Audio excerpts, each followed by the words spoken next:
Neil O'Neill for Pursuit Physical Therapy. And so what I wanted to show for my patients, and for those of you at home, how to do an active release of the shoulder. We're going to do the glenohumeral joint. And this applies really to several joints, but this is one way to do the shoulder joint, and we'll show both directions, forward and backward. The most important aspects of doing this are typically rotation, internal and external rotation. But we're going to show flexion first, because flexion is the most important motion to get back in a frozen shoulder situation, and a lot of people face that situation. So we're going to start with flexion.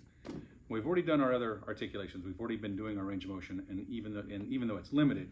So let's say that our flexion, or our ability to lift our arm up in that fashion, is limited. So what you're going to do is you're going to go down to your the end range of motion, and let's say that I can only lift my arm up off the table. I only want to be able to lift my arm up off the table, say, an inch. Okay. So now what we're going to do is we're going to start. I'm going to press down into the table. So this is what's known as I'm going to try to push into extension, or I'm extending my arm, taking it towards the back. So the motion would be like that. I'm going to push down with start with 20, then go to 40, then go to maybe 60%, somewhere in the 40 to 60% range. I'm pushing down, I'm holding that for about 15 seconds. And so I'm getting closer. Okay, so I'm going to give myself the 3, 2, 1, and at the end of my pushing down, at the 1, what I'm going to do is I'm going to lift up as hard as I can, while not changing the orientation of my body, so that again, I can only lift up about yay far. So here I am, I'm pressing 3, 2, 1, reverse. And then I do this for about 10 seconds. 5, 4, 3, I'm pushing up with everything I've got. 2, 1, relax.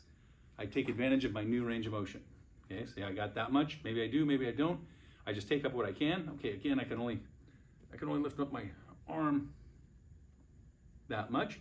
So again, I'm going to push down. I'm going to slowly ramp myself up to about 40 to 60% of my power. Okay, I'm going to hold that for about 15 seconds. Then I'm going to give myself a countdown. And then I'm going to lift up as hard as I can. So I'm going to do a 3, 2, 1, reverse. I'm lifting. 5, 4, 3, 2, 1, relax, and go down. And you'll notice that now maybe you don't get a whole lot of change in range of motion. That's okay. You have to keep doing this, because what you're doing is you're affecting the capsule of the joint. And since it's adhesive capsulitis, or frozen shoulder, that's exactly the structure we want to go to. You have to use big pressures or higher pressures, whatever you can sustain, in order to affect that tissue. We can't grow that tissue or make that tissue change if we don't give it information in a fashion that it can A, sense, and B, respond to. And that information is force. Okay, so let's show an extension. If say a person can't get their arm behind their back, which is one of the big problems with frozen shoulder. Again, I would go to wherever I had range of motion, and then and check my ability to lift off. Okay, so my ability to lift off may only be a little bit, and I only want a little bit of motion. Again, so I can barely lift off with that. Okay, so I'm going to push forward, slowly ramping that up until I hit about 40 to 60%. I start my countdown of 15 seconds. Okay, so I'm pushing. I keep myself stabilized here and in my hips.